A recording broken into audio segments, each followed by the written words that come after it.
Hello guys, here's the latest progress for the Unity inventory. Now we are able to actually drop the items again that we collected. Here I pick up an X, then I drop it and collect it again. So let's see the changes to make this work. I extended the itemDdragHandler.Item interface and added a drop method that is called when the item is dropped by the player. The itemDdragHandler has a reference to the itemDdragHandler.Item now, for example the X or the gem. For the inventory class I added an item removed event and a remove item method. In this method the item is removed from the list of items.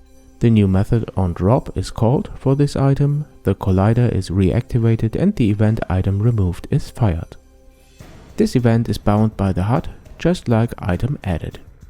Here in the item added handler you can see that I get the itemDdragHandler class from each image item in the UI and store the itemDdragHandler.Item as reference.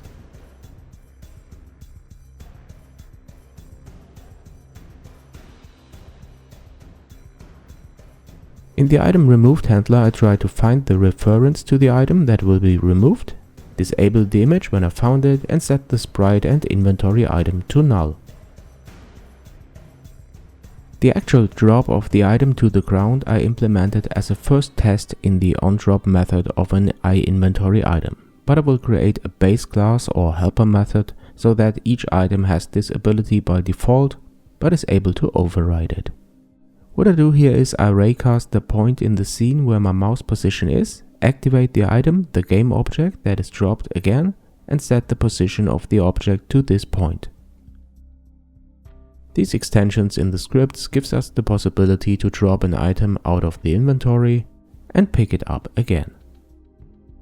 This is the implementation so far. The next step will be to refactor this and to let the player use an item, like to put the X into the hand of the player or stuff like this. So guys, stay tuned, the next part will follow soon. If you like the video, please like it, and if you like my channel, please don't forget to subscribe to be notified when the next video is online. Thanks a lot for watching and thanks for your support, and I hope you come back soon to J&M.